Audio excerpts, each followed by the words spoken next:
Okay, good afternoon, everybody. You're all very, very welcome to today's webinar on 2021 Strategic Funding Application.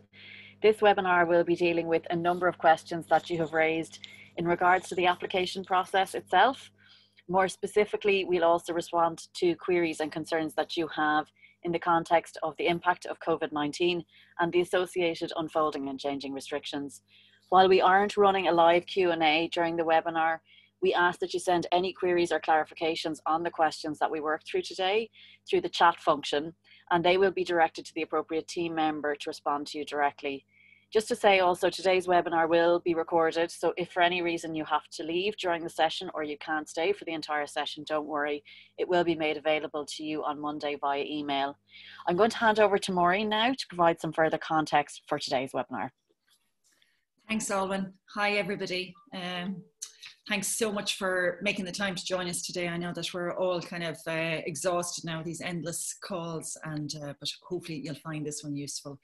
So it's almost 5 weeks out, just short of 5 weeks out from the deadline for strategic funding and Arts Centre funding. So we thought it would be a good idea to offer as much guidance as we can to you as you think about that application. We've simplified the form. We hope you'll find it a little bit easier to complete. We're utterly aware that you're making this application against the most unusual and challenging backdrop that you've ever had to deal with. And we can assure you that we're highly aware of the uncertainty that you're facing into week in, week out. I mean, today is yet another uncertain day as we're all kind of sitting on the edge of the seat to hear what the new restrictions might be for Dublin, certainly. You've had to be adaptable in your approach, your organisation and your programmes of work, and you will meet a similar level of flexibility from us. We can assure you of that. We know your worries are many and immense, and we hope to give you as much certainty as we can right now. And just to say that our chair, Kevin Rafter, and I will be meeting the Minister next Monday, and we will continue to drive home the message about the absolute necessity of protecting the sector. Your own advocacy through the National Campaign for the Arts is playing a vital part in showing the powerful impact of the arts in Irish society, so keep up the good work there.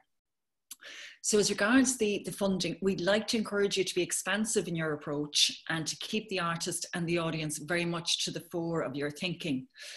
And of course, those are the key aspects of making great artwork. It's so important to us that you keep those connections alive and meaningful. As the crisis continues and deepens, it does appear that the coming year might come to be regarded as a vastly extended rehearsal and development period. So we look forward to hearing about the imaginative approaches that you'll conjure to deal with this scenario. You might know too that we'll be awarding highly increased numbers of bursaries, commissions and project awards this year.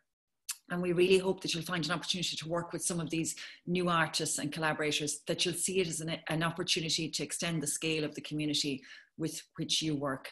So thanks a million for taking the time to submit the questions to our team, and thanks indeed to my own team for their great work in preparing us for today. Thanks, Maureen.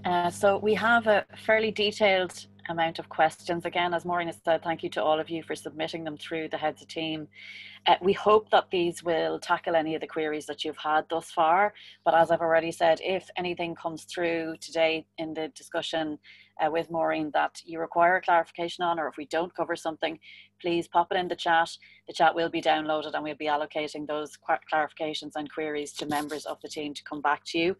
And I think we'll also find a way of disseminating those responses to everybody along with the recording of today's session. So we'll get underway. As I said, we've I think 20 questions to get through, so hopefully we'll cover lots of ground.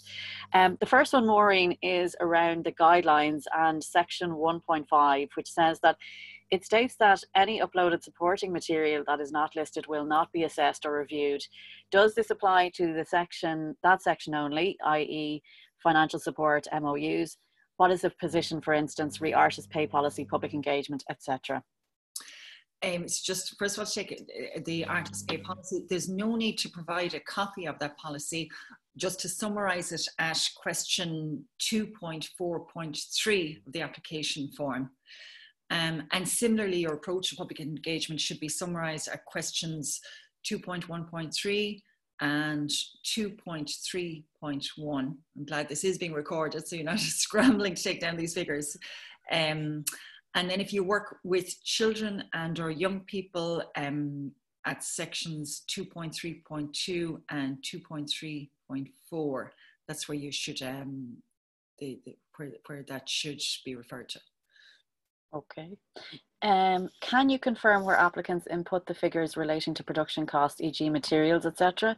Should that be included in the artist fee section or of the direct activity costs? This appears to have been designed for a performing arts perspective, from a performing arts perspective, excuse me.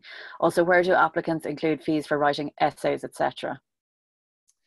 So within the AAR template, production costs are entered under total cost of activity. And within that template, that's if you choose to use it and you don't need to, those costs should be entered under physical production, making, hanging, installation, printing and binding costs, etc. So I know it's feedback we get a lot that sometimes people feel it's from a performing arts perspective. So, you know, we're trying to tweak it all the way along to make sure that all art forms feel that it applies to them. Depending on the nature of the activity, fees for writing essays could go under commissioning fees or royalties to lead artist. So, for example, that could be the writer, composer, artist, or they could go under fees / wages to contracted artists. So again, could be dancers, musicians, actors. Okay. Should applicants deduct any advance payments? So I suppose this is something that this may have taken place during the course of this year with the COVID-19 crisis emerging as it did in March. So should applicants deduct any advance payments made to artists from its 2021 application? This possibly refers to artist fees where a project was postponed from 2020 into 2021 or where R&D fees have been paid out in 2021. Yeah, and I'm sure this is where people have indeed kind of given advances to people. So in the event that you've paid an artist an installment of a fee for an activity that was due to occur in 2020, but that has been pushed back to 2021 for obvious reasons, you should note this in any budgets you provide so that the impression's not given that the artist is being underpaid. So just make that clear to us, look, we've already paid a third or 2/3 of the fee or whatever. As is normal with us, you can't apply for funding retrospectively. So if you've paid out fees to artists in 2020 in advance of activities that will take place in 2021, you can't look to recoup that from your 2021 funding. If it's a project or activity that was postponed from 2020, any fees already paid to artists will come from the funding offered for that project activity and should be accounted for as such. So I hope that's clear, but again, just come back just to your individual head of team with any further queries on that one. Okay, in the supporting materials section 1.5, it states that we will not review or assess any supporting material that you upload that is not listed above. Does this apply to all policy documents or just to financial support? Here, we're just trying to make sure that we have an equal playing field for everybody, you know, so that the assessment process is the same for all applicants. And we don't want to disadvantage smaller or maybe more emerging organisations that mightn't have fully developed strategies or policies. So we want to enable all the assessments as well, from our point of view, to be undertaken within a reasonable time frame so that we can get back to you as quickly as we can. So we won't review or assess any supporting material that's not listed in the guidelines. So please don't include any documents that aren't listed. You can, of course, refer within the text to any policy that you won't be submitting. So, you know, like, for example, this activity is part of our commitment to developing new voices as set out in our 3-year strategy. I know that, you know, you're all regularly in touch with your heads of team, so we anticipate that that head of team will be aware of the existence of any strategies or policies as part of your ongoing relationship with them, you know. So, but in general terms, the activities you propose should align with your mission as an organisation as presented in section 1.3 of the form. And that's where you're asked to provide the summary of your mission or artistic policy. Yeah, key thing there, as you say, the heads of team will be aware of the existence of, you know, key strategies, policies, etc. Where do I put a detailed description of each activity on the activity budget template? We don't actually require a detailed description of each activity. We only require a brief description, and the activities you propose should make sense in the context of your overall mission again. And this is intended to simplify the process for applicants so that the activity name and description match the data provided in the AAR template. Okay, this is an interesting one here. As we have more than 20 activities, I need to group some together. Where can I add the details of these on the AAR? And here we're suggesting that you bundle your activities either by art form, as in here's our theatre program or music program, or by theme. Here's our work for children, work for general audiences. You can provide more detail on the breakdown of these activities as part of your detailed budgets. But in terms of the description, it just needs to be a brief overview. And so, for example, confirmed work includes plays from Fishamble, Pan Pan, Anu, etc. Okay, an easy one next. Where can I access the AAR? So it's downloadable from within the online services within OLS when you log in and select strategic or arts centre funding as an option. Okay, I suppose this next question is looking at, I think probably directly related to COVID-19, the need to diversify and pivot. So this question is, as an organisation, we are working to pivot and diversify our programme of work into new media and ways of presenting work, e.g. film, online, indoor installations. In terms of how the Arts Council will assess applications, it would be useful to know what degree of latitude would be there in considering a multifaceted work programme that would cross over several art forms and not sit solely within, for instance, street arts and spectacle sector. There'll be no issue with or prohibition on diversifying an artistic programme or an approach to engaging audiences.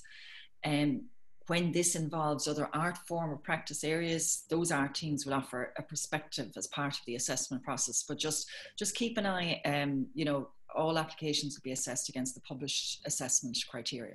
But of course, no prohibition there. Okay, it would be useful to know what extent the Arts Council will factor in financial constraints, such as increased operational costs due to COVID-19, coupled with loss of income, e.g., for example, reductions in sponsorship. So we specifically asked for an estimation of the additional costs associated with adapting to COVID-19. Like, we're struck in any of the activity that you've managed to present so far. It's so striking to us how many different things you have to consider and how many more personnel are involved and so on. So it's not just physical infrastructure, it's people as well. So please, just come forward with all that detail to us. And so obviously we want to respond where possible and appropriate, and having that overview of costs associated with this is really important to us, and it's information that we'll be filtering back to government as well. So, and of course, allied to that, we understand that the ongoing uncertainty will lead to loss of box office income for practically everybody, I'm sure, and most particularly for those organisations that rely on box office for live performances. So, obviously just be completely realistic on what the implications are for you. Yeah, I mean, obviously things are changing nearly by the day at the moment, so it's understandable. People are having to keep changing their projections and so on. Hopefully a simple one here, Maureen. Will the strategic application be simplified? We've simplified it compared to the 2020 application in the context of COVID-19. I hope you'll agree. I think we have some feedback already that people do feel it's more straightforward. I mean, having said that, we still require the information about governance and your strategic approach. But I know that the level at which you're all working, I think that's straightforward for you all. I hope it is. So hopefully you'll agree with us that it has been somewhat simplified.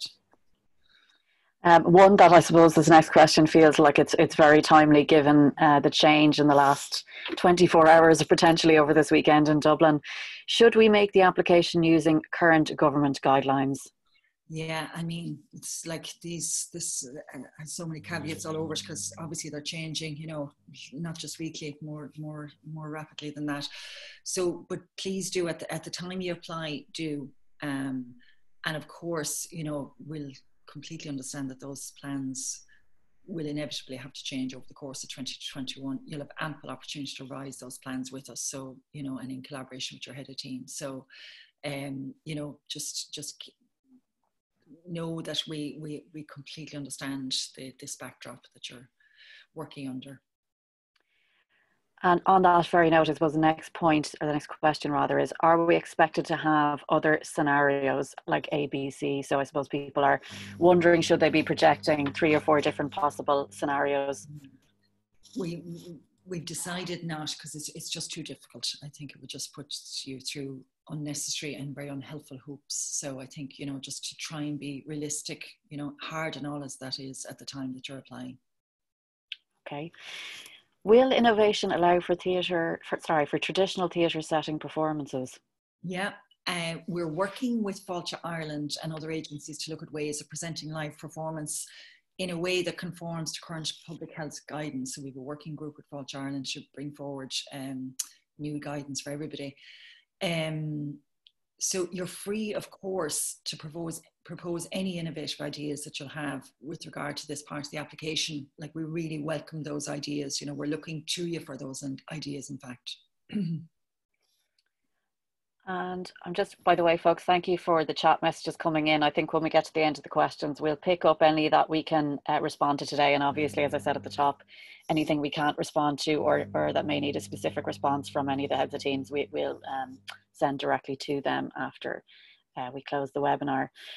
Guidelines for printed advertisement and marketing, or has it to be fully digital?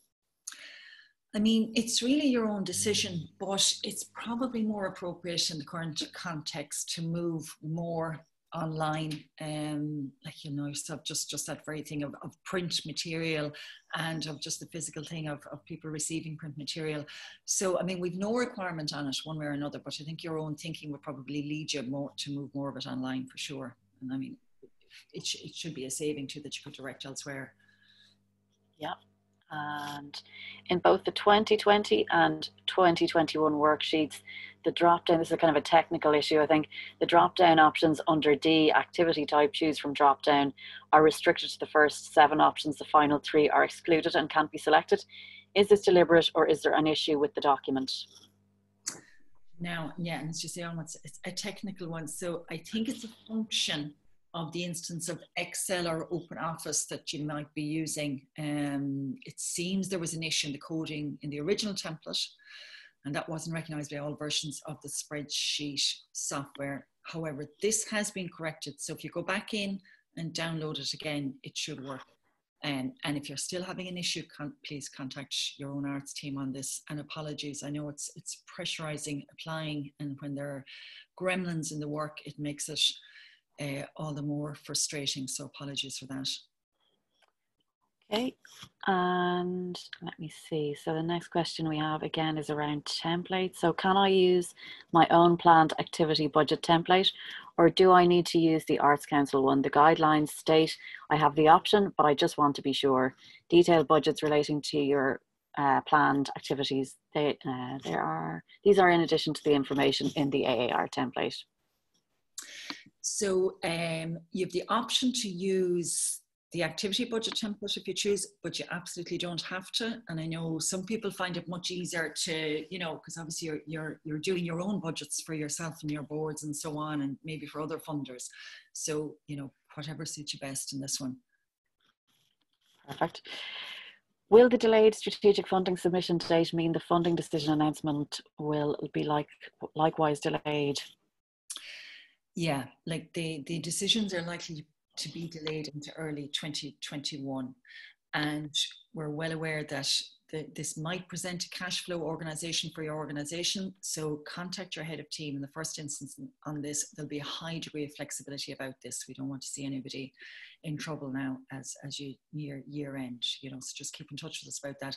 We thought it made sense to delay the deadline, just to allow you a bit more time to try and grapple with all the changes and challenges. So, yeah, don't be worried about that on any front. Okay, this has come up earlier, but I think it's just maybe slight variation on the earlier question. As government guidelines are changing so rapidly, can we give an option A and option B activity on our application? We'd prefer that you'd set out your preferred option. We know they're going to have to change in the context of the guidelines, and so we can be in touch with you about that at a later point, but better to set out your preferred option really in the form. Okay. And some final questions, and then I will go to the chat. Again, just to be mindful, folks, that we will endeavour to answer your questions today, but they may need to be directed to a team member to respond to separately. We understand that the Arts Council's position is that companies cannot carry over 2020 funding into next year. In the instance that a co-producer has postponed an activity to 2021, can funding that was earmarked for that activity be carried over, as it is assured it will only be used for that postponed activity? So as far as possible, we'd like this year's funding to reach artists in this calendar year. We really do want you to make sure that the funding has an impact on artists' livelihoods when they're suffering such acute hardship. But we do realise there are cases where some planned expenditure will have to be held over. So please do liaise with your head of team with those specific questions. We'll be taking a very considered, flexible view on that. I think this is almost our final one here, actually, before I go to the chat. If the audience restrictions on indoor events continue into 2021, will the Arts Council be underwriting the shortfall for venues so that guarantees do not reduce? Yeah, and I mean, we certainly don't want guarantees to reduce. So keeping artist fees at a high level is an absolute priority for us. Similarly, good engagement with the public is also a priority. So please just be as realistic as you can in your budgeting and ask for the amount you need, and that gap is something that we're very aware of, so that's part of the kind of argument that we'll be making with the government. Okay, so Maureen, you're now in the hot seat because I've got some chat questions in here. One at the very top there from Colette Haverty. In case this has not come up, I have a concern about reserves in 2020. We all had to make a reserves policy last year. I'm concerned that this will be a problem at year end with revenue in relation to wage subsidy. Has the Arts Council had a conversation with revenue at a high level about this? If not, can we get a direction on this, please? And again, as I say, if this is something we don't have an answer for today, we will certainly come back to it. Yeah, that is something that we can certainly take up with revenue. Completely understand your concern in that score, so we can circle back around to that one. Perfect. One there just around online concerts. Should we be charging for them? We're trialling this next week. This comes from Jared Keenan. Yeah. We're trialling next week with a small charge. I feel we should put some value on it, but I'm aware it cuts out some audience. And it's something other people have trialed as well, and it's part of the kind of invitation that we'd make to you to come forward with as many new and good ideas as you can. So I'm sure there are other events that you'll be doing where you're not charging, so it could be that a kind of a hybrid approach is good, but we won't be looking askance at that, because everything has changed so much in the digital space. We're keen to hear as much about experimentation as we can in the score. Yeah, and I mean, as you say, a hybrid approach maybe is the way to go, as in charge for some and have some free content available as well. And also just I think a thank you here from Dermot O'Callaghan on the strategically funded application simplification, which has been much appreciated. Just come back to Colette there. Is there room for a conversation with the Department of Health around inclusion of theatre and outdoor events in level 3, considering restaurants are open? That's again an evolving situation at the moment. But I think there is some work ongoing at the moment also, isn't there, Maureen? Absolutely, yeah. So we're in touch via our department, so those are certainly, like, we have a line to the Department of Health through our department. So yeah, those are certainly things we could do. Yeah. Question here from Eva Scanlon. Hi, both. Possibly being covered, but is it likely there will be touring allocations ring-fenced for strategically funded organisations with the overall grants? So we've decided really to kind of pause on touring for now, given for obvious reasons. So that's something we will, we'll hope to come back to you on in more detail soon. Okay. So Kenneth Killeen, what is the Arts Council's view on the increasingly necessary costs / capital expenditure required to provide high quality digital assets for streaming or other forms of dissemination? Is there a way perhaps to group this together with other organisations? Yeah, absolutely. And actually I should have mentioned about the capacity support scheme, that we hope that many of you will be considering applying for that, because, realising that there are outside inputs that you may need now in terms of both this application process, but just in terms of your general thinking for next year, we've devised that scheme very much to help you with all the sort of new things you'll need, you know, so please have a look at that scheme. And then I'm sure you know as well, obviously the department has a capital scheme as well, you know, and I understand that they haven't, so far there hasn't been a massively high volume of applications to that, so have a look at that as well, of course. Yeah, and actually just a little thing Paul has flagged here, just to ask all chat contributors to scroll down to all panelists and attendees. Just, you may end up asking the same question as somebody else, so to get a sort of a feel for the conversation, folks, if you just want to ensure that you're typing into all panelists and attendees when you're typing into the chat. Specific question here, Maureen, which you may or may not be able to answer, around category 2.4.2, changes to staff. Do this no change option relate to, does this no change option relate to core staff only? So if that's something maybe that needs to be taken offline. Yeah, let's take that one back. Yeah, back to you. Okay. Yeah, no problem. Thanks, Niamh, for that. And actually another point there from Niamh, if an organisation has availed of the TWSS, where or how should this be presented in the AAR? So another small technical one we might need to. It is, absolutely. We'll need to come back. Okay. Very soon. Niamh, you're giving us some tough ones here, Niamh. But yeah, we'll make sure that they're responded to offline. Now, I'm just wondering, this is maybe not one for today, but Robbie MacDonald has just asked, we have a query about the use of the term artist retreat, which is new to us here at the Tyrone Guthrie Centre. We feel that retreat as a term is problematic in terms of perception. Could it be changed? We are a residential workspace for artists. We appreciate that you may not be able to answer this today, but we would like clarification, please. Yeah, sure. Come back on that one. Yeah, perfect. Okay, Robbie, we'll be back to you on that. Bridget Webster, how will the Arts Council deal with going concern governance issues over the year end if decisions are published in 2021? It's potentially one for an offline response. Yeah. Thanks, Bridget. We'll get a response to you on that. One that I suspect you might be able to give a general view on, Maureen. What is the Arts Council's forecast Arts Council funding from government? Well, and implications for clients, obviously, accordingly. Yeah. We are, as you know, we got an increase this year, so our kind of baseline is 105 million. So we'll be hoping that we'll at least, you know, to secure that this would be, because, and obviously knowing that next year again is going to be an even more difficult year for everybody, you know. So and in terms of, and it's kind of beating into Selena's question, the next one, should we be programming for a standstill? We're really encouraging you and asking you to just ask for what's realistic. You know, what will you actually need for next year? So just tell us what that is. Yeah. Okay. I'm just conscious again. We've got a lot of questions coming in. Cian, will but the offline responses to questions be made available to all attendees? Yes, they will. I think our plan is we've got quite a few coming in here. We're obviously trying to answer as many as we can, but conscious of the time, Maureen, and the fact that you have probably something else to go to very shortly as well. But what we will do is anything that, all of the questions that have been asked, we will get responses in writing out in due course, probably sometime, hopefully next week.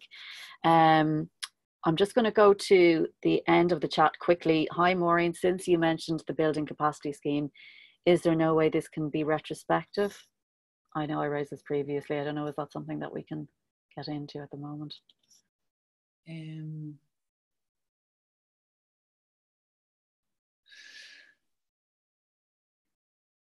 It's just basically, I know we raised this previously, but given the rapid pace of change, many of us will have made advancements and inroads on this, particularly in relation to digital and online. We can come back on that one next week. Okay, perfect. I think maybe we'll take one or two more questions.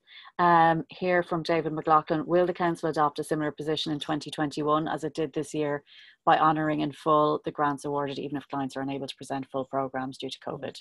No, absolutely. Like the position that we set out in March would be the same. You know, we absolutely understand everyone's operating in a desperately difficult situation, so nobody will be penalised for lack of completion of activities due to COVID. So be assured.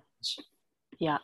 I think I see, Lucy, you've asked a question here, which I think we tried to deal with earlier on, but I will just run it by Maureen again. So we work across 3 emerging art forms and are worried when we take more than one art form in the AAR, then that these art forms don't get counted in future data crunching reports. How can we ensure that they are accounted for via this medium?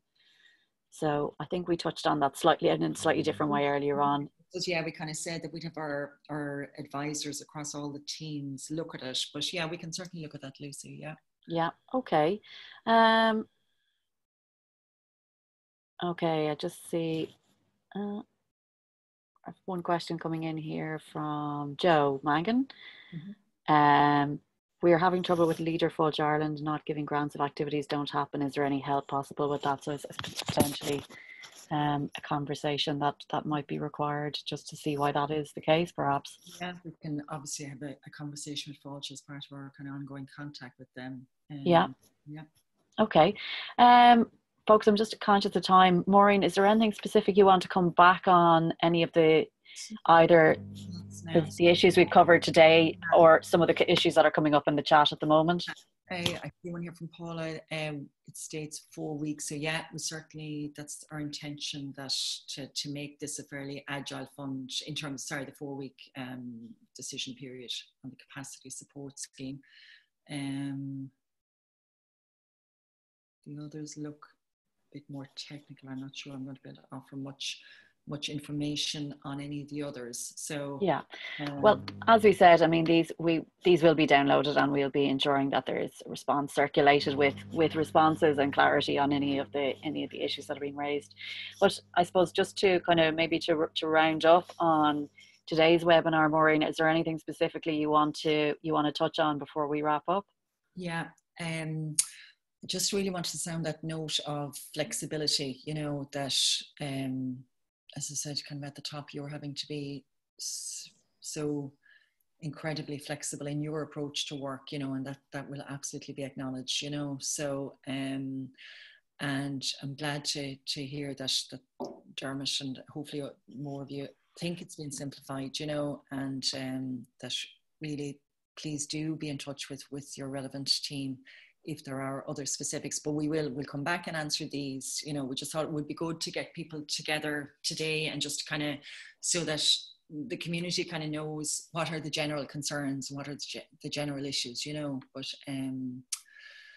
so yeah, and just to say finally, thanks so much for all your marvelous work and forbearance. It's striking just how resilient you've been. And I hope that doesn't, I don't want to ring a hollow note with that. I mean it, that in terms of how you've turned to the audience and to the artists, it's been exemplary. So, and that message has helped us greatly with government. So thank you for that. And I know some of you will be on the edge of your seat now as regards your own culture night activity, where as soon as we have anything that's useful to impart from government, obviously we'll filter through to you. But the very best of luck, and thanks again.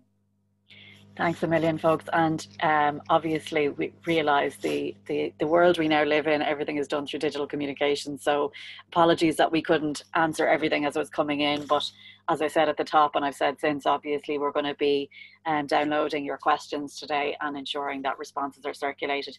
You'll also get this particular webinar will come through to you on a link on Monday. So if there was anything you want to go back over or any questions that came up that you wanted to recheck, you can do so then. But thanks again so much to all of you for joining us today, and wishing you all the very best of luck over the coming weeks.